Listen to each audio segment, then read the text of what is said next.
Hello students. आज हम chemistry में मोल कॉन्सेप्ट डिस्कस करने वाले हैं। मोल कॉन्सेप्ट देखा जाए तो केमिस्ट्री के बेसिक टॉपिक्स में से है। आप चाहे केमिस्ट्री के किसी भी चैप्टर को पढ़ें, उसमें मोल कॉन्सेप्ट से रिलेटेड कोई भी क्वेश्चन बन सकता है, चाहे वो इनऑर्गेनिक का हो, चाहे वो ऑर्गेनिक का हो, फिजिकल का हो, सभी में मोल कॉन्सेप्ट किसी न किसी तरीके से काम आता ही है। तो शुरू करते हैं। मोल कॉन्सेप्ट तो होता क्या है?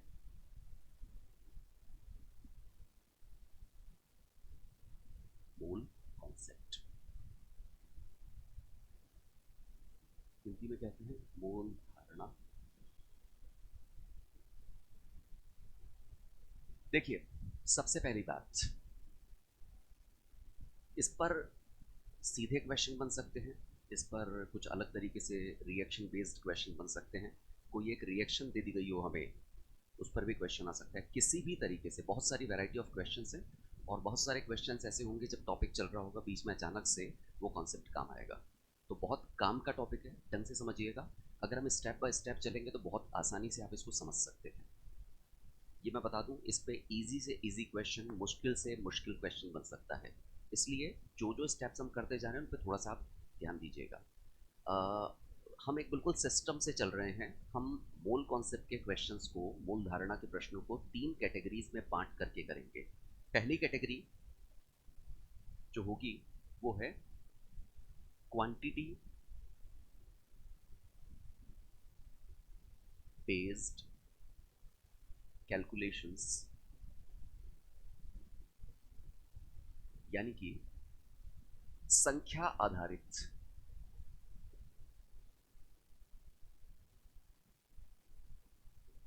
गणनाएं। ठीक है। अब संख्या आधारित गणनाएं क्या होती हैं, कैसे होती हैं, लेकिन इनको करने से पहले हमें एक एक छोटी सी वैल्यू पता होनी चाहिए। और वो वैल्यू है एवोगैड्रो नंबर, यानी अवोगाद्रो संख्या। ठीक है। मैंने अवोगाद्रो संख्या को लिखा एन ए। इसकी वैल्यू होती है 6.022 इंटू 10⁻23, यानी 6.022 गुणा 10⁻23। ये एवोगैड्रो नंबर, अवोगाद्रो संख्या है। एवोगैड्रो पर, यानी कि अवोगाद्रो संख्या। ये वैल्यू हमें याद होनी चाहिए, बहुत ज़्यादा मुश्किल नहीं है। 2 या 3 बार आप बोल करके भी देखेंगे तो आपको पता होगा। वैसे ज़्यादातर लोग इस वैल्यू को जानते हैं। 6.022 इंटू 10⁻23। अब एक काम करते हैं, इसकी इसके क्वेश्चन पढ़ाएं उससे पहले एक छोटी सी चीज़ मैं बता रहा हूँ। बहुत ज़्यादा मुश्किल नहीं है, बहुत सिंपल सी चीज़ है। ये उतना आसान है जितना एक दर्जन। मैंने लिखा 1 डजन, यानी कि एक दर्जन।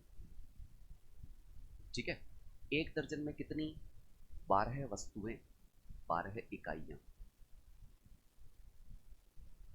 मैं कह सकता हूं 1 dozen is equal to 12 units. हम सभी लोग इस चीज़ के बारे में जानते हैं। दर्जन में कई चीज़ें, जैसे मान लीजिए आपसे कहा गया कि आपको 1 डजन, एक दर्जन पेन लाने हैं। कितने लाएंगे आप? 12 पेन। सबको पता है 12 पेन ले आएंगे। अगर मैं आपसे कहता हूँ 10 डजन, 10 दर्जन, मैंने कहा एप्पल्स लेने हैं मुझे, सेब लेने हैं। ठीक है। तो कितने कर देंगे हम? इस 10 को मल्टीप्लाई कर दिया,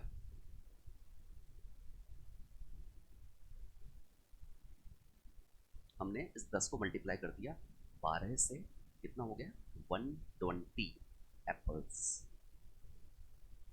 तो ये बात समझ लीजिए, अगर आप इस चीज़ को सॉल्व कर सकते हैं ना, कि एक दर्जन का मतलब 12 है, 10 दर्जन का मतलब 120 है, 2 दर्जन का मतलब 24 है, आधा दर्जन का मतलब 0.5 इंटू 12 दैट इज 6। अगर आप इतना सा कर सकते हैं तो मोल कॉन्सेप्ट का पहला टॉपिक इतना ही आसान है जितना आसान ये है। ध्यान से रखिएगा। मैं आपको वापस से एक बार रिवाइज कर दूं। मैं केवल 3 पॉइंट यहाँ पर डिस्कस करूंगा, बाकी के जो पॉइंट्स हैं वो बात के लिए छोड़ दीजिए। ठीक है। बुक्स में अलग अलग तरीके से आपको मिलेगा, अलग अलग टीचर के पढ़ाने का तरीका अलग अलग होता है। आप ध्यान रखिएगा, मैं इसको टोटल 3 टॉपिक्स में कवर करने वाला हूँ, 3 पार्ट में कवर करने वाला हूँ। पहले है क्वांटिटी बेस्ड कैलकुलेशंस, और मैं वाकई में कह रहा हूँ ये इतना आसान है जितना आप दर्जन के क्वेश्चन सॉल्व करते हैं। अगर आपसे कोई कहे कि मार्केट जाइएगा, मार्केट से 5 दर्जन बॉल ले आना, गेंद ले आना, तो क्या करेंगे आप? 5 को मल्टीप्लाई कर दिया 12 से, दैट इज 60, 60 बॉल आपने ले ली। ठीक है, तो अगर आप ये कर सकते हैं तो इधर आ जाइए। बस इतना सा ध्यान रखना है, जैसे आपको दर्जन में डजन में 12 यूनिट्स लेनी है। यूनिट्स कुछ भी हो सकती है, जो चीज़ आपको दी गई है। आपको पेन दिए गए हैं, पेन मान लीजिए। पेंसिल दी गई है, पेंसिल मान लीजिए। एप्पल दिए गए हैं, एप्पल मान लीजिए। जिस भी चीज़ के लिए आपको कहा गया, तो यूनिट्स में कुछ भी आ सकता है। एग्जैक्टली वही चीज़ मैं यहाँ पर अप्लाई करने वाला हूँ। जैसे आपने 1 dozen is equal to 12 units, 12 इकाइयाँ कहा है, exactly 1 mole is equal to इतनी यूनिट्स होती हैं, इतनी इकाइयाँ होती हैं। वाकई में इतना आसान है ये। यानी कि मैंने लिखा 1 मोल is equal to 6.022 into 10 to the power 23 units. यानी कि 1 मोल से मेरा तात्पर्य है 6.022 गुणा 10 की घात 23 इकाइयां। ठीक है, इकाइयां किसकी हो सकती है? वापस से इकाइयां कुछ भी हो सकती है। वो pen, pencil, apple, orange, books, copy, जो आप लेना चाहें ले लीजिए। लेकिन केमिस्ट्री में हम जिन पार्टिकल्स की बात करते हैं वो होते हैं एटम्स, यानी कि परमाणु। वो होते हैं अणु, आयन, इलेक्ट्रॉन, प्रोटॉन, न्यूट्रॉन। हम उन सब की बात करेंगे। तो अभी मैं ऐसा करता हूँ,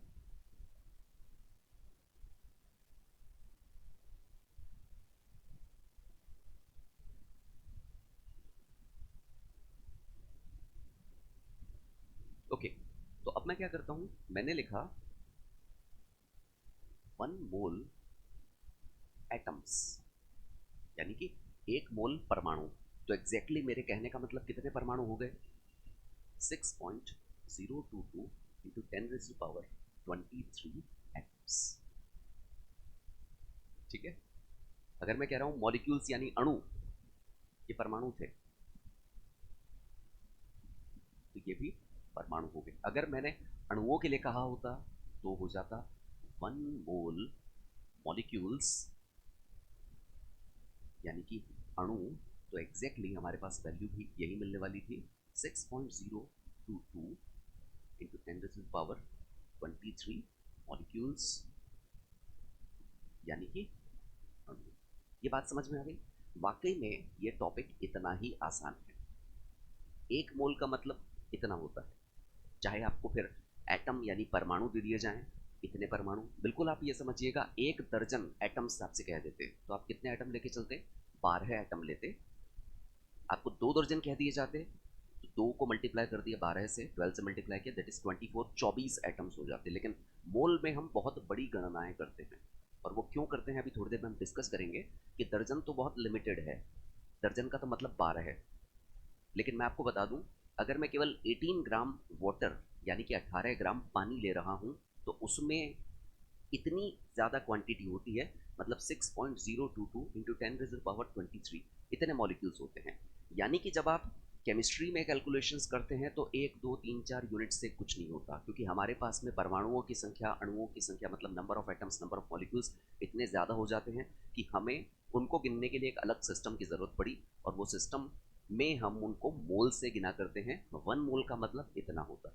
ठीक है, अब हो सकता है आपके पास में वो एटम हो सकता है आपके पास में मॉलिक्यूल हो सकता है वो आपके पास में आयन हो सकता है वो आपके पास में इलेक्ट्रॉन हो, प्रोटॉन हो, न्यूट्रॉन हो, कुछ भी हो।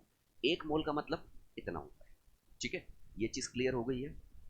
वापस से मैं बता दूं, क्वांटिटी बेस्ड कैलकुलेशंस में हमें केवल इतना ध्यान रखना है कि जब भी कभी किसी चीज़ का 1 मोल, 1 मोल दे दिया जाए, तो आपके पास एग्जैक्टली इतनी यूनिट्स हैं।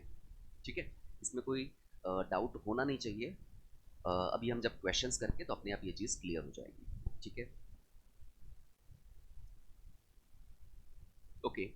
तो हमें बस इतना सा ध्यान रखना है कि 1 मोल इज इक्वल टू होता है 6.022 इंटू 10⁻23 यूनिट्स, यानी कि इकाइयाँ। वो एटम हो, वो मॉलिक्यूल हो, वो आयन हो, इलेक्ट्रॉन हो, प्रोटॉन हो, न्यूट्रॉन हो, कुछ भी हो, सब चलेगा। चलिए कुछ एग्जांपल्स लेते हैं। मैंने आपसे कहा 1 मोल हाइड्रोजन एटम्स, ठीक है। आप जानते ही होंगे H हाइड्रोजन का एक एटम है, H2 हाइड्रोजन का मॉलिक्यूल है। सबको पता होगा ये चीज़ कि ये हाइड्रोजन का परमाणु है, ये हाइड्रोजन का अणु है, मॉलिक्यूल है। और इस एक मॉलिक्यूल में टोटल कितने, 2 हाइड्रोजन के एटम्स हैं। आप लोगों ने पढ़ा होगा अपनी क्लासेस में कि 2 हाइड्रोजन एटम किस तरीके से जुड़े रहते हैं। हाइड्रोजन के पास एक इलेक्ट्रॉन होता है, दूसरे हाइड्रोजन के पास एक इलेक्ट्रॉन है। ये आपस में इलेक्ट्रॉन्स की शेयरिंग कर लेते हैं, टुपलेट बना लेते हैं, यानी कि द्विलक बना लेते हैं, ठीक है।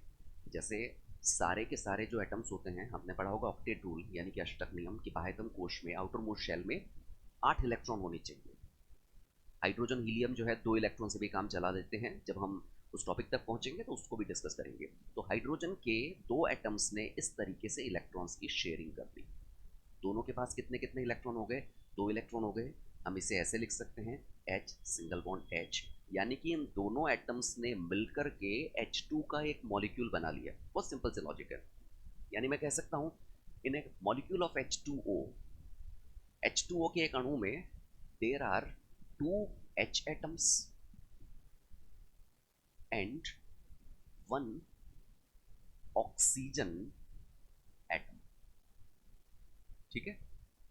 H2O के एक मॉलिक्यूल में 2 हाइड्रोजन के एटम हैं, एक ऑक्सीजन का एटम है। यानी कि अगर मैं आपसे कह दूं, ये बात कर रहा था मैं 1 मॉलिक्यूल की, अगर मैं आपसे कह दूं मेरे पास में 2 मॉलिक्यूल्स, 2 अणु हैं, किसके, H2O के। और अगर मैं जानना चाहता हूं कि इसमें, देखिए बहुत आसान लग रहा होगा और शायद ऐसा लग भी रहा होगा कि हम इस चीज़ को डिस्कस क्यों कर रहे हैं, लेकिन इस चीज़ में अगर कंफ्यूजन है तो हम ये क्वेश्चंस नहीं कर पाएंगे, इसलिए इस चीज़ को हम डिस्कस कर रहे हैं। वापस से मैं बता दूं, H2O के एक मॉलिक्यूल का मतलब है इसमें 2 हाइड्रोजन एटम है। आपने पढ़ा होगा H2O की स्ट्रक्चर इस तरीके से बेंट या मुड़ी हुई आकृति होती है, या इसे वी शेप भी कह सकते हैं, ठीक है। यानी कि H2O के एक मॉलिक्यूल में 2 हाइड्रोजन एटम एक ऑक्सीजन एटम से मिलकर इस तरीके से वी शेप स्ट्रक्चर बनाया करते हैं। यानी आप ये जानते हैं कि H2O में 2 हाइड्रोजन है, एक ऑक्सीजन है। मैं अगर कह दूं 2 मॉलिक्यूल हैं तो इसका मतलब मैं मल्टीप्लाई कर दूंगा 2 को कितने से, 2 से, ठीक है। क्योंकि एक में 2 हाइड्रोजन है, एक में 2 हाइड्रोजन है, 2 में कितने हो गए, 2 multiplied by 2 that is 4 hydrogen atoms, ठीक है। एक मॉलिक्यूल में एक ऑक्सीजन एटम है तो 2 मॉलिक्यूल्स में कितने हो गए, 2 से मल्टीप्लाई कर दिया, 2 into 1 is equal to 2 oxygen atoms, ठीक है। तो अगर आप ये चीज कर सकते हैं, अब मैं इसको 1 मोल पे ले आऊंगा, थोड़ी देर में लेके आऊंगा 1 मोल पर। मैंने कहा 1 मोल H2O मॉलिक्यूल्स, ठीक है। तो पहली बात तो 1 मोल का क्या मतलब होता है, इतना होता है। हम जानते हैं एक मॉलिक्यूल में 2 हाइड्रोजन है, एक ऑक्सीजन है। मैंने कहा 1 मोल H2O मॉलिक्यूल्स, इसका मतलब मैं कितने की बात कर रहा हूँ, 1 मोल का मतलब कितना होता है, जैसे 1 डजन, एक दर्जन का मतलब होता है 12, वैसे 1 मोल का मतलब होता है 6.022 इंटू 10⁻23। तो मैंने लिखा 1 मोल से मेरा मतलब है 6.022 इंटू 10⁻23 H2O के मॉलिक्यूल्स, अणु, ठीक है। फिर मुझसे किसी ने पूछ लिया कि 1 मोल H2O मॉलिक्यूल्स में कितने हाइड्रोजन हैं। मुझे पता है एक मॉलिक्यूल में 2 हाइड्रोजन हैं, एक मॉलिक्यूल में एक ऑक्सीजन है। तो मैं बताऊंगा कि इतने सारे में अगर मुझे हाइड्रोजन के एटम निकालने हैं तो मैं उसको 2 से मल्टीप्लाई कर दूंगा, 2 into this whole thing, 6.022 10⁻³ hydrogen atoms, ठीक है। और ऑक्सीजन अगर आपसे पूछा है तो मैं इसको 1 से ही मल्टीप्लाई करूंगा, यानी वही चीज रिपीट हो जाएगी।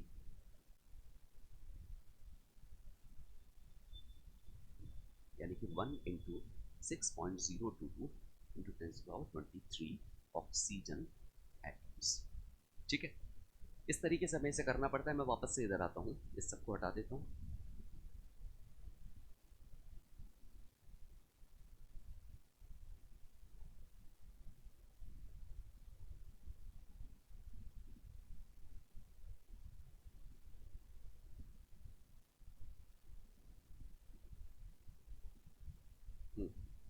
और मैं वापस से आता हूँ इस पर। मैंने कहा 1 मोल इज इक्वल टू ये वैल्यू होती है, यानी 1 मोल हाइड्रोजन एटम्स का मतलब मैं कितने एटम्स ले रहा हूँ, 6.022 इंटू 10⁻23 हाइड्रोजन के एटम्स ले रहा हूँ। मुझे अगर कहा गया होता 1 मोल H2 मॉलिक्यूल्स, तो मैं क्या करता, इतने ही मॉलिक्यूल्स हो जाते हैं, 6.022 इंटू 10⁻23 H2 मॉलिक्यूल्स। ठीक है, मैं H2O की बात कर लेता हूँ। मुझे कहा H2O का 1 मोल है, 1 मोल H2O, यानी मैं वाटर की बात कर रहा हूँ, पानी की बात कर रहा हूँ कि मेरे पास में टोटल एग्जैक्टली 1 मोल H2O है। इसमें कितने मॉलिक्यूल हो जाएंगे, इतने ही मॉलिक्यूल्स हो जाएंगे, 6.022 इंटू 10⁻23 H2O के मॉलिक्यूल्स। ये बात समझ में आ गई होगी, समझ में आ गई होगी तो हम आगे बढ़ते हैं, एक स्टेप और आगे बढ़ते हैं। आपको एटॉमिक नंबर यानी कि परमाणु क्रमांक वो पता हो। जैसे मैं बात करता हूँ, हाइड्रोजन का एटॉमिक नंबर होता है 1, ऑक्सीजन का एटॉमिक नंबर होता है 8। ठीक है, अभी इन दो से हमारा काम चल जाएगा। इसके एटॉमिक नंबर 1 होने का मतलब है इसमें प्रोटॉन कितने हैं, 1 है, और इसमें इलेक्ट्रॉन भी कितने हैं, 1 है। पता होगी ये चीज़ आपको। एटॉमिक नंबर यानी परमाणु क्रमांक क्या होता है, किसी भी एक एटम में जितने नंबर ऑफ प्रोटॉन्स हो वो उसका एटॉमिक नंबर होता है। यानी हाइड्रोजन का एटॉमिक नंबर 1 है, इसका मतलब हाइड्रोजन में एक प्रोटॉन है। ठीक है, ऑक्सीजन का एटॉमिक नंबर 8 है, इसका मतलब इसमें कितने, इसमें 8 प्रोटॉन्स हैं। ठीक है, मैं कहूँ अगर यूरेनियम, यूरेनियम का एटॉमिक नंबर 92 है, इसका मतलब इसमें टोटल 92 प्रोटॉन्स हैं। ठीक है, दूसरी बात हम ये जानते हैं कि एटम न्यूट्रल होता है, उदासीन होता है। उदासीन का मतलब उस पर कोई चार्ज नहीं है, और ऐसा तब होगा जितने उसमें प्रोटॉन है उतने ही इलेक्ट्रॉन्स हो। यानी कि अगर मैं कह रहा हूँ ऑक्सीजन, ऑक्सीजन में 8 प्रोटॉन है तो उसमें कितने इलेक्ट्रॉन्स होंगे, एग्जैक्टली 8 ही इलेक्ट्रॉन्स होंगे। यूरेनियम में अगर 92 प्रोटॉन्स हैं, 92 प्रोटॉन्स हैं, तो उसमें 92 यानी कि 92 ही इलेक्ट्रॉन्स भी होंगे। वापस इधर आते हैं। ठीक है, मैं इलेक्ट्रॉन्स निकालना चाहता हूँ, पहले तो ऐसा करता हूँ, एक वैल्यू आपके पास में आती है। ओके चलिए, अभी पहले उस पर आते हैं। मैं थोड़ा सा इसको और थोड़ा बढ़ा देता हूँ, उसके बाद में आगे जाएंगे। मैंने 1 मोल की जगह कह दिया 5 मोल H2O, 5 मोल H2O, तो इसका मतलब 5 मल्टीप्लाइड बाय 6.022 इंटू 10⁻23 H2O के मॉलिक्यूल्स हो गए। ठीक है, मैंने कहा आपसे 0.5 मोल H2SO4, H2SO4, तो इसका मतलब 0.5 मल्टीप्लाइड बाय 6.022 इंटू 10⁻23 H2SO4 के क्या मॉलिक्यूल्स। ठीक है, इतना हम कर चुके हैं। अब वापस से मैं एक एटम से थोड़ा आगे निकल के आता हूँ, अब मैं मॉलिक्यूल्स को फोकस कर रहा हूँ। आप इसको देखिएगा H2SO4 को।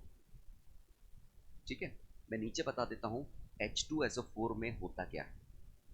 H2SO4 में क्या होता है, आपके पास में हाइड्रोजन कितने हैं, जो क्वेश्चंस बनते हैं, क्वेश्चंस कैसे बनते हैं उन पे आ रहा हूँ मैं। H2SO4 के अंदर मैं बात कर रहा हूँ हाइड्रोजन एटम कितने हैं,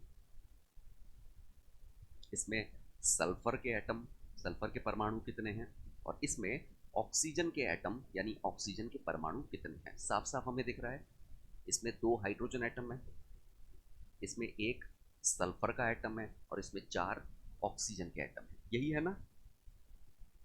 जब एक मॉलिक्यूल में इतना है, ढंग से समझिएगा, बहुत आसान चीज है। जब मैंने कहा एक मॉलिक्यूल में 2 हाइड्रोजन, एक सल्फर, 4 ऑक्सीजन है, तो इतने में कितने हो जाएंगे, इसको मल्टीप्लाई कर देंगे इस वैल्यू से। हम जानते हैं एक मॉलिक्यूल में ये वैल्यू मिल रही है, तो इतने सारे में कितनी वैल्यू मिल जाएगी, इस पूरे को इससे मल्टीप्लाई कर देंगे। कैसे कर देंगे मैं बताता हूँ।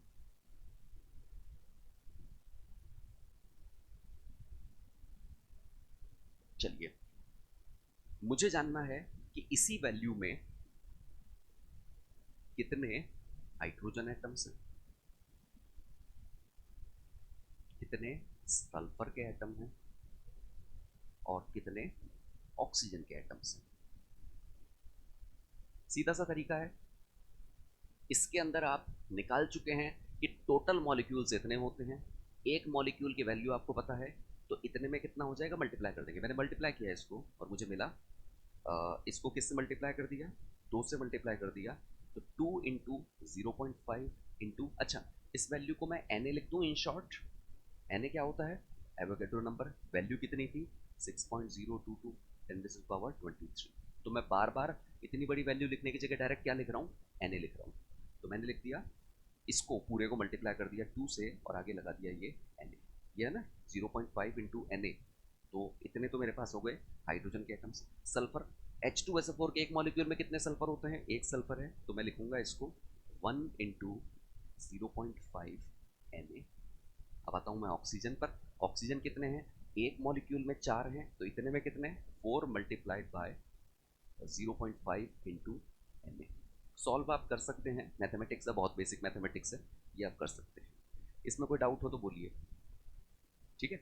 इसके बाद हम एक स्टेप और आगे जाते हैं और अब हम निकालेंगे इलेक्ट्रॉन्स। इलेक्ट्रॉन्स का लॉजिक, इलेक्ट्रॉन्स का लॉजिक आपके सामने लिखा हुआ है। एटॉमिक नंबर अगर आपको पता है, आप इलेक्ट्रॉन्स जानते हैं। हाइड्रोजन का एटॉमिक नंबर 1 है, हाइड्रोजन में 1 इलेक्ट्रॉन है। ऑक्सीजन का एटॉमिक नंबर 8 है, यानी ऑक्सीजन में 8 इलेक्ट्रॉन है। यूरेनियम का 92, मतलब यूरेनियम में 92 इलेक्ट्रॉन्स हैं। सल्फर की बात करें, सल्फर में 16, एटॉमिक नंबर 16 है, तो इसका मतलब उसमें 16 इलेक्ट्रॉन्स हो जाएंगे, ठीक है। लेकिन मैं बात कर रहा हूं अभी, मैं बात कर रहा हूं अभी कि मेरे पास टोटल 5 मोल H2O, यानी 5 मोल जल, पानी, वाटर इसके हमारे पास हैं। और इसमें मुझे बताना है कि इसमें टोटल नंबर ऑफ इलेक्ट्रॉन्स कितने हैं, ठीक है। यानी कि 5 मोल H2O में कुल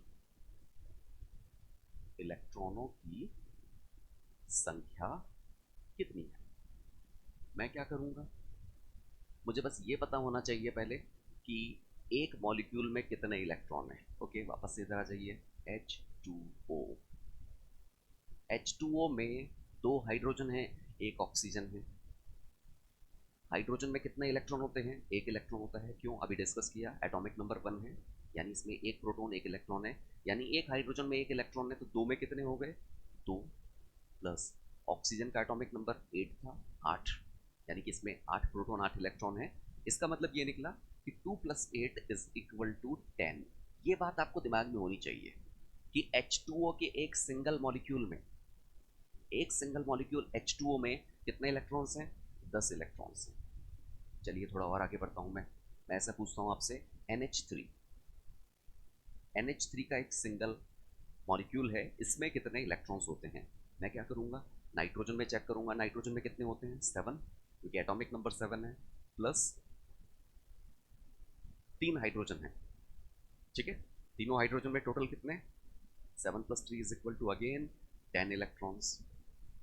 मैंने ऐसे किया, H2SO4 लिया, H2SO4, H2SO4 के एक मॉलिक्यूल में कितने इलेक्ट्रॉन होते हैं, 2 हाइड्रोजन है, मतलब कि 2 तो हाइड्रोजन के इलेक्ट्रॉन्स हो गए।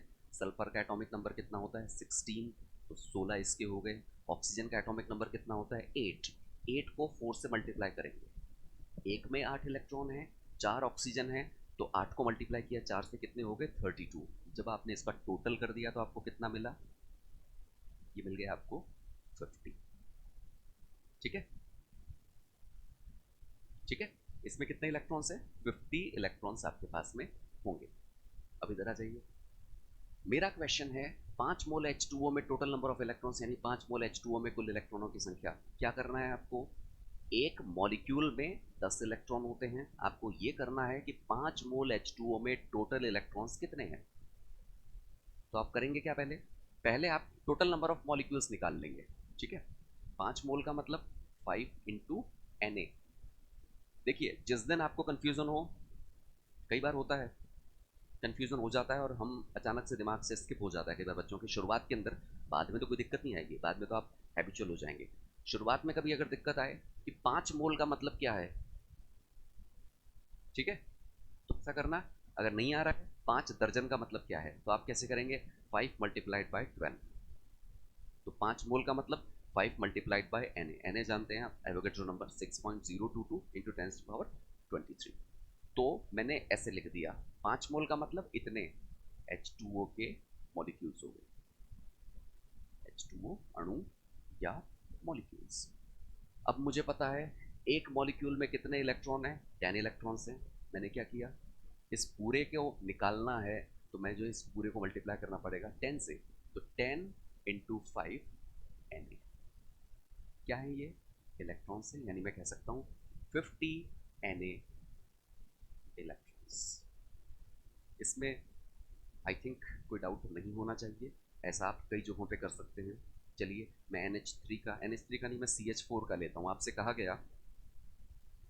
गया कि CH4 के 2 मोल, 2 मोल CH4 यानी मीथेन गैस है। इसके अंदर आपको निकालने हैं नंबर ऑफ इलेक्ट्रॉन्स। ठीक है, इसके अंदर आपको निकालने हैं कि नंबर ऑफ इलेक्ट्रॉन्स कितने हैं। क्या करना है, पहले इसको सॉल्व कर लो। सॉल्व कैसे करेंगे, 2 मोल का मतलब 2 × Na। ये तो क्या आ गए, ये तो आ गए आपके total number of molecules, total number of. ठीक है, अब एक मॉलिक्यूल में इलेक्ट्रॉन निकालने हैं हमें, CH4 में, CH4 कार्बन और 4 हाइड्रोजन। कार्बन का एटॉमिक नंबर 6, 4 हाइड्रोजन है, एक हाइड्रोजन में एक, तो 4 में मिला करके 4, 6 + 4 = अगेन 10। देखिए H2O के एक मॉलिक्यूल में 10 थे, NH3 में भी 10 थे और CH4 में भी 10 है। ठीक है, तो क्या करेंगे, इस पूरे को मल्टीप्लाई कर देंगे हम, किससे, 10 से मल्टीप्लाई कर देंगे। तो अगर मैंने इसको 10 से मल्टीप्लाई किया तो आपको मिल गया 10 × 2 × Na। ये क्या आ गए, मतलब 20 Na। 20 Na, ये आपके पास में exactly total number of electrons आ गए हैं। कर सकते हैं। वापस से बता दूं मैं, मोल कॉन्सेप्ट का पहला पॉइंट इसी तरीके से चलता है, ये हमें गिनना सिखाता है। ठीक है, और गिनती में हमें केमिस्ट्री चल रही है, इसलिए हम electron, proton, neutron, atom, molecule, ion, इनकी बात कर लेते हैं। लेकिन मैं सीरियसली बता रहा हूँ, आप केवल वहाँ तक रिस्ट्रिक्ट मत होइए। हो सकता है आपको सॉइल पार्टिकल्स, मिट्टी के कण दे दिए जाएं, 1 मोल सॉइल पार्टिकल्स, तो हमारे पास वो मैजिक नंबर है ही Na। तो समझ लीजिएगा ये है। और यहाँ तक कि मैं ये कह रहा हूँ 1 मोल रुपए, तो 1 मोल रुपए का भी मतलब उतने ही रुपए हैं। ठीक है, हम शायद इमेजिन भी नहीं कर सकते, 1 मोल यानी 6.022 इंटू 10⁻23, इतने रुपए हैं। इतने रुपए किसी के पास अगर हो, पता नहीं, गिनने में शायद जिंदगी लग जाएगी। ठीक है, तो पहला पॉइंट वो बहुत सिंपल सा था, 1 मोल हमने देखा Na के हिसाब से उसकी वैल्यू निकाल लेंगे। ठीक है, अब हम सेकंड पॉइंट पर आते हैं।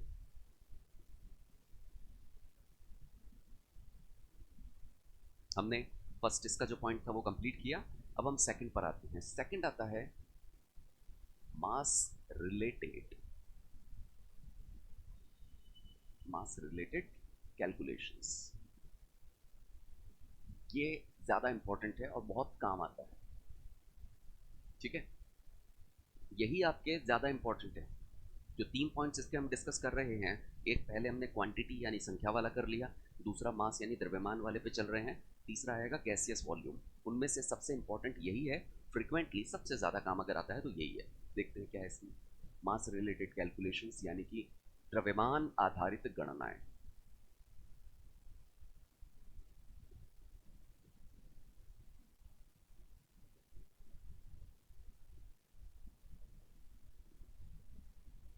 चलिए ठीक है, अब क्या करना है, टॉपिक पर आए उससे पहले एक छोटा सा काम करेंगे हम। मैं यहाँ पर आपके सामने कुछ एलिमेंट्स के नाम लिख रहा हूँ, कुछ तत्वों के जो सिंबल्स हैं, प्रतीक हैं, वो मैं आपके सामने लिख रहा हूँ। और ये मान के चलिएगा, देखिए एक चीज़ होती है, हमारे पास पीरियोडिक टेबल में 118 एलिमेंट्स तक डिस्कवर किए जा चुके हैं, 118। ठीक है। अब बच्चे अक्सर इस चीज़ में कंफ्यूज हो जाते हैं कि इन 118 में से कितने एलिमेंट्स के हम एटॉमिक मासेस यानी कि परमाणु द्रव्यमान याद करें। ठीक है, और बच्चे याद भी करना शुरू करते हैं, पर 118 को याद करना वाकई में मुश्किल है। हमें, मैं आपको क्लियर बता रहा हूं, 118 में से कुछ हैं जो फ्रिक्वेंटली बार बार काम आते हैं, हमें उन पे फोकस करना है। और अभी मैं गिनती के आपके पास में 12 से 13 ऐसे एलिमेंट्स यहां पर मेंशन करने वाला हूं जिनका कि हमें एटॉमिक मास पता होना चाहिए। ठीक है, देखते हैं कौन कौन से हैं। मैंने यहां लिखा एलिमेंट यानी कि तत्व। ठीक है, हाइड्रोजन,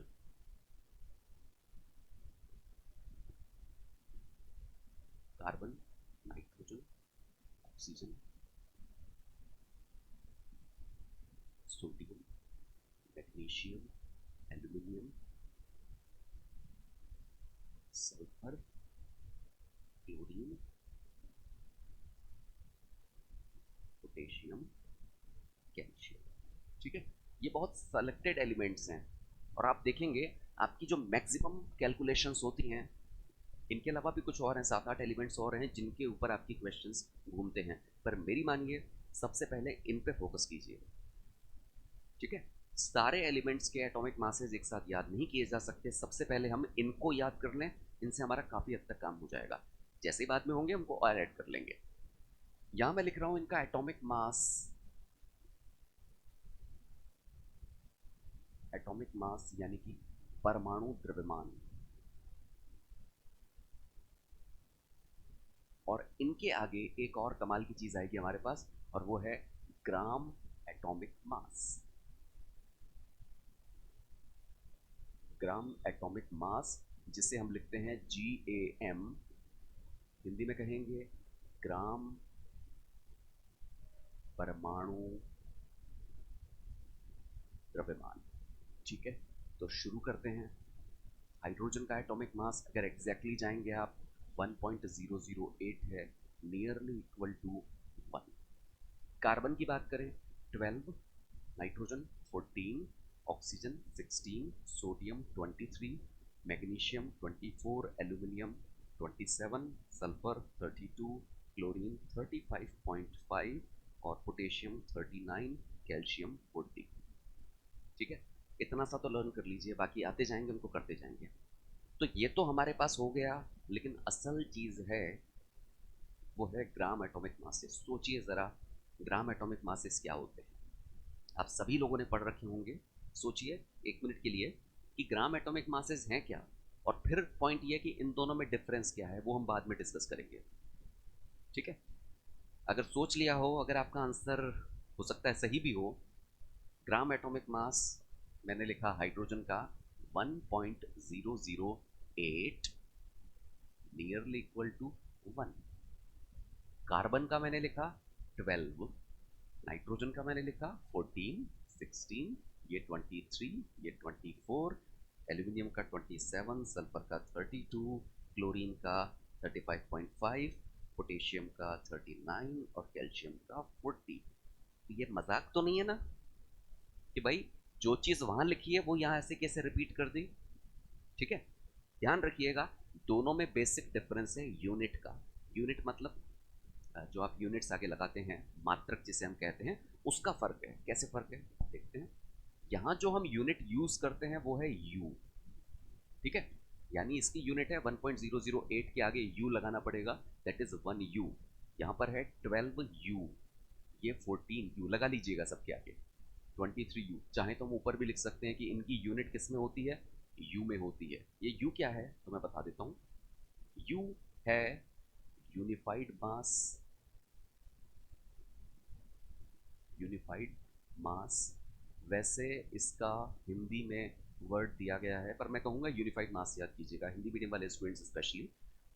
वैसे इसे एकीकृत द्रव्यमान भी कहते हैं, पर आप यूनिफाइड मास याद कीजिएगा, एकीकृत द्रव्यमान। इससे पहले, इससे पहले एक दूसरा टर्म काम में आता था, दैट वाज AMU।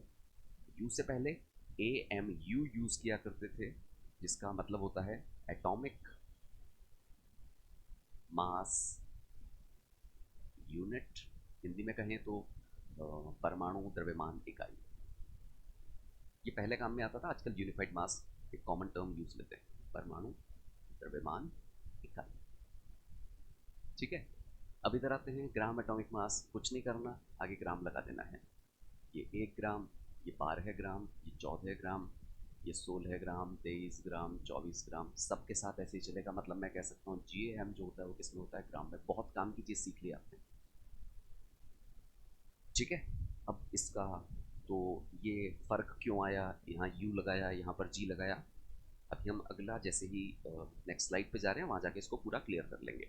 ठीक है, वापस से मैं बता दूँ, सेकंड पॉइंट, बिल्कुल भी परेशान नहीं होना, बहुत आसान है। जैसे मैं बता रहा हूँ वैसे के वैसे करते जाइएगा। बुक्स में चीज़ें अलग तरीके से होती है, मैं इसको अलग तरीके से करा रहा हूँ। आप इस पर थोड़ा ध्यान देंगे तो थोड़ी देर में सारी चीज़ क्लियर हो जाएगी। अब मैं आता हूँ, अगर आपने एलिमेंट के जो एटॉमिक मासेस और ग्राम एटॉमिक मासेस देख लिए तो आई थिंक आप मॉलिक्यूलर मास भी निकाल सकते हैं, ग्राम मॉलिक्यूलर मास भी निकाल सकते हैं। तो नेक्स्ट स्लाइड में मैं उसी को यहाँ पे मेंशन करने वाला हूँ। ठीक है, तो मैंने अब कुछ मॉलिक्यूल्स लिए, यहाँ मैं लिख रहा हूँ मॉलिक्यूल यानी कि अणु। यहाँ पर लूँगा मैं उनका मॉलिक्यूलर मास यानी कि आणविक द्रव्यमान, और उसके आगे मैं लूँगा उनका gram molecular mass, in short GMM। ये भी काम का है, ध्यान रखना, हिंदी में बोलेंगे इसको ग्राम आणविक द्रव्यमान। ठीक है, चलिए शुरू करते हैं। सबसे पहले मैंने लिखा H2, मैंने लिखा H2O, मैंने लिखा CH4, मैंने लिखा H2SO4। ठीक है, बेसिक है, आपको आता है तो किसी का भी निकाल सकते हैं, कोई दिक्कत वाली बात नहीं है। वहाँ से शुरू करता हूँ मैं। देखिए, आपको मॉलिक्यूलर मास निकालना आना चाहिए, बहुत आसान है। आता है बहुत अच्छी बात है, नहीं आता है देख लीजिए। हमने इनके एटॉमिक मासेस पढ़े हैं, पिछला वाला जो अभी स्लाइड थी उस पर आपको सबके एटॉमिक मासेस लिखे हुए थे, बस उनको टोटल कर देना है। ये उतना आसान है कि आप बाजार में गए, आप बाजार में गए, आपको 2 हाइड्रोजन परचेज करने थे, 1 ऑक्सीजन परचेज करना था। हाइड्रोजन कितने का था, अभी हमने देखा 1 था। एग्जैक्टली जाएँ 1.008 है, लेकिन हम अप्रॉक्सीमेट वैल्यू से काम चला जाते हैं। अप्रॉक्सीमेट वैल्यू कितनी थी, 1। तो मैंने कहा 2 हाइड्रोजन कितने के पड़ेंगे, 1 हाइड्रोजन 1 का है, 2 कितने के हैं, 2 प्लस ऑक्सीजन कितने के, 16, कितना हो गया 18। बस इतना सही तो है। या बाजार गए, बाजार में आपको कहा कि 2 तो पेन लेके आने हैं और 3 कॉपी लेके आनी है और एक जो है पर्टिकुलर बुक वो लेके आनी है।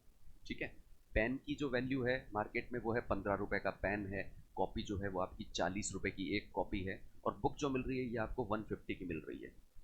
ठीक है, आपको आता है वैसे तो, देखिए बहुत बेसिक चीज़ है, पर जनरली बच्चे इसमें कंफ्यूज हो जाते हैं कि सर हमने ये चीज़ सीखी थी, पर कंफ्यूजन है। बहुत आसान है, जो बच्चा बाजार से इसका सही बिल बनवा के ला सकता है वो कभी भी मॉलिक्यूलर मास गलत नहीं कर सकता है। कैसे, 2 पेन 15-15 के कितने हो गए, 30 रुपये तो ये हो गए, प्लस 3 कॉपी 40 रुपये की, 40 को 3 से मल्टीप्लाई कर दिया 120 कर दिया, और एक बुक कितने की है, 150 की। जोड़ना तो आता होगा सबको, मैं नहीं जोड़ रहा हूँ, सबको आता है ये चीज़। बिल्कुल वैसा यहाँ किया। मैं H2SO4 से शुरू करता हूँ। H2SO4 में 2 हाइड्रोजन है, 2 हाइड्रोजन का मास 2, सल्फर का मास अभी हमने देखा था 32 होता है, और ऑक्सीजन 4 हैं। एक ऑक्सीजन का मास 16 है। ये थोड़ा ध्यान रखना, वो लोग जो बिल्कुल शुरुआत से पढ़ रहे हैं। ठीक है, एटॉमिक नंबर अलग चीज़ है, यहाँ पर एटॉमिक मास अलग है। ऑक्सीजन का एटॉमिक नंबर था 8, और इनका जो एटॉमिक मास है, एटॉमिक नंबर 8 है, एटॉमिक मास इसका 16 है। तो 16 को 4 से मल्टीप्लाई किया, कितना आ गया, 64 आ गया। टोटल करोगे तो आपको ये मिल जाएगा 98। ठीक है, हो गया। तो ये क्या आ गया, 98। ये कितना आ गया, इसका होता है 12 + 4 16, ये हो गया 16, ये हो गया 18, और ये हो गया 2। समझ में आ गया। ठीक है, इधर आते हैं वापस से वही चीज़ कि हमारे पास में मॉलिक्यूलर मास है ना, और हमें उसका ग्राम मॉलिक्यूलर मास चाहिए। क्या होगा, सेम है, बस वो यू में होगा, ये ग्राम में होगा। यानी ये है 2U, ये 18U, ये 16U, और ये 98 यूं, तो ये हो गया ग्राम में 2 ग्राम, ये 18 ग्राम, ये 16 ग्राम, और ये 98 98 ग्राम। ये बात समझ में आ गई। ध्यान रखिएगा, हम सेकंड पॉइंट डिस्कस कर रहे हैं, फर्स्ट पॉइंट हम कर चुके हैं। फर्स्ट पॉइंट क्या था? Quantity based. क्वांटिटी बेस्ड में केवल एक लॉजिक था, जैसे 1 डजन, 1 दर्जन का मतलब 12 होता है, वैसे 1 मोल का मतलब होता है 6.022 इंटू 10 पावर 23, 6.022 गुणा 10 की घात 23। लेकिन सेकंड वाला मास से डील करता है, द्रव्यमान के बारे में बताता है। और द्रव्यमान में, नेक्स्ट स्लाइड पर आता हूं मैं, द्रव्यमान में हमें केवल एक चीज ध्यान रखनी है, और वो ये है, ढंग से देखिएगा, mass of 1 mole atoms is equal to GAM, यानी कि 1 मोल परमाणुओं का द्रव्यमान, 1 मोल परमाणुओं का द्रव्यमान किसके बराबर होता है? GAM के। तो सीधी सी बात है, अगर मैं मॉलिक्यूल्स की बात करूंगा, means mass of 1 mole molecules is equal to GMM हो जाएगा, यानी कि 1 मोल अणुओं का द्रव्यमान बराबर है किसके? GMM के। That's it. इससे ज़्यादा और हमें इसमें कुछ नहीं करना, बस इतना सा लॉजिक है जिसको समझने के लिए। लेकिन इस लॉजिक को करने के लिए हमें पहले GAM और GMM को समझना था, इसलिए हमें थोड़ा सा उसमें टाइम लगा। देखते हैं ज़रा। चलिए, मैंने आपसे कहा मास ऑफ 1 मोल सोडियम, कि सोडियम के 1 मोल का द्रव्यमान कितना है? कितना है? तो पहले चेक कर लीजिएगा ये एटम है या मॉलिक्यूल है। इतना सा ही करना है खाली। देख लीजिएगा, जो चीज़ आपको प्रोवाइड की गई है वो एटॉमिक फॉर्म में है या वो मॉलिक्यूलर फॉर्म में है, दो ही फॉर्म्स हमें मिलेगी। ठीक है, तो अगर एटम है तो उसका ग्राम एटॉमिक मास ले आइएगा, मॉलिक्यूल है तो ग्राम मॉलिक्यूलर मास ले आइएगा। तो मैं वापस से इधर आता हूँ। ठीक है, मैंने कहा 23 ग्राम, यानी कि सोडियम 23 ग्राम अगर आपने ले लिया, 23 ग्राम सोडियम उसके 1 मोल के बराबर है। ठीक है, चलिए अब हम पानी की बात करते हैं। मास ऑफ 1 मोल H2O। H2O क्या है? एटम है या मॉलिक्यूल है? मॉलिक्यूल है। तो मॉलिक्यूल अगर आ जाए तो उसके लिए हमें GMM, ग्राम मॉलिक्यूलर मास, ग्राम आणविक द्रव्यमान काम में लेना पड़ता है। H2O का मॉलिक्यूलर मास को ग्राम में लिखा था, 18 ग्राम आया था, किया था ना, 2 + 16 18, यानी कि 18 ग्राम। समझ में आ गया? अगर आप 1 मोल का निकाल सकते हो तो आप आराम से 10 मोल का निकाल सकते हैं, आराम से कर सकते हैं आप। चलिए, मैंने कहा मास ऑफ 0.5 मोल, हाँ मोल को शॉर्ट में MOL लिखते हैं, 0.5 मोल H2SO4। ओके, अभी थोड़ी देर पहले हम H2SO4 का GMM यानी कि ग्राम मॉलिक्यूलर मास निकाल चुके हैं। कितना था? 98 ग्राम था। तो 98 ग्राम को कितने से मल्टीप्लाई कर देंगे? 0.5 से। That is 0.5 into 98 is equal to 49 grams. समझ में आ गया? तो हमने क्या देखा? हमने देखा कि आपको अगर एटॉमिक फॉर्म में कोई चीज़ दी गई है, उसके 1 मोल का मास GAM, मॉलिक्यूलर फॉर्म में कोई चीज़ दी गई है, उसके 1 मोल का मास GMM। ठीक है, तो हम बार बार क्यों बोलें? मुझे कभी बोलना पड़ेगा GAM यूज़ कर लो, कभी बोलना पड़ेगा GMM यूज़ कर लो। इतना कॉमन सेंस हम सब में है कि किसी चीज़ को देख के बता सकते हैं कि वो एटॉमिक फॉर्म है या मॉलिक्यूलर फॉर्म है। तो हमने एक कॉमन टर्म निकाल दिया, 1 मोल का मास या तो GAM होगा या फिर GMM होगा। तो हमने कह दिया 1 मोल के मास को मोलर मास, मोलर द्रव्यमान कह दिया, और इसमें कोई कंफ्यूजन नहीं होगा हमें, हम देखते ही समझ जाएंगे। अगर आपको एटम दिया गया है, हम बोल देंगे कि अभी हमें GAM यूज़ करना है, हमें मॉलिक्यूल दिया गया तो हम उसे GMM यूज़ करना है। यानी कि अब से मैं GAM, ठीक है, या GMM की जगह, इन दोनों की जगह मैं एक नया टर्म काम में ले रहा हूं, दैट इज मोलर मास। क्या बोलेंगे इसे? मोलर द्रव्यमान। ठीक है, तो मैं सेकंड पॉइंट को सम अप कर दूं बहुत छोटा सा, इतना बड़ा लिखने की जगह पे सीधा सा लिख सकता हूं, mass of 1 mole substance is equal to molar mass. यानी कि पदार्थ के 1 मोल का द्रव्यमान, ये हो जाएगा किसके बराबर? मोलर द्रव्यमान के बराबर हो जाएगा। बस आपको दिमाग में ये रखना है कि वो मोलर द्रव्यमान, एटम है तो GAM लेना है, मॉलिक्यूल है तो GMM लेना है। सेकंड पॉइंट ऑलमोस्ट कंप्लीट होने पर है। कुछ क्वेश्चंस वगैरह इस पर हम करके देख सकते हैं। ठीक है, चलिए मुझे कहा गया कि 5 मोल H2O का मास निकालना है। मास ऑफ 5 मोल H2O कितना हो जाएगा?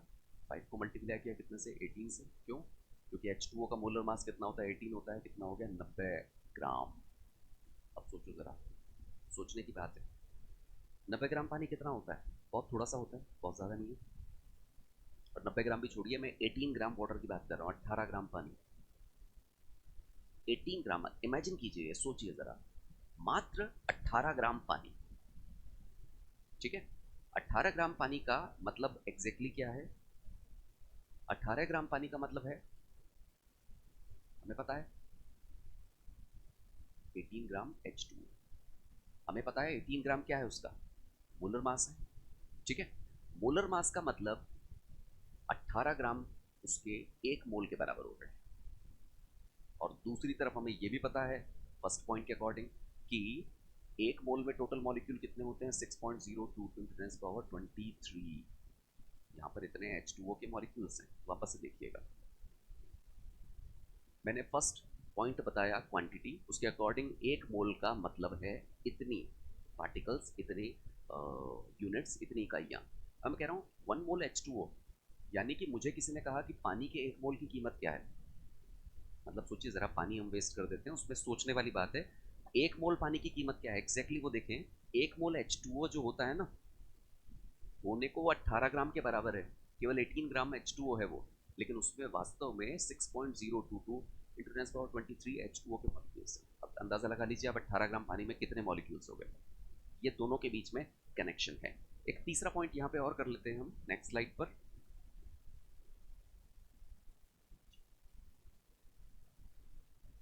थर्ड में केवल एक पॉइंट है हमारे पास में, और वो पॉइंट है गैसियस वॉल्यूम रिलेटेड कैलकुलेशंस। इसमें केवल एक ही लाइन है और कुछ नहीं है, यानी कि गैसीय आयतन संबंधी गणनाएं। देखिए, इसमें केवल एक ही पॉइंट है, एनटीपी। ठीक है, एनटीपी मतलब normal temperature and pressure. Temperature माना गया है 0 डिग्री सेल्सियस, यानी कि आपके 273 केल्विन। प्रेशर माना गया है 1 atm, एक वायुमंडल, जिसको हम 760 मिलीमीटर Hg।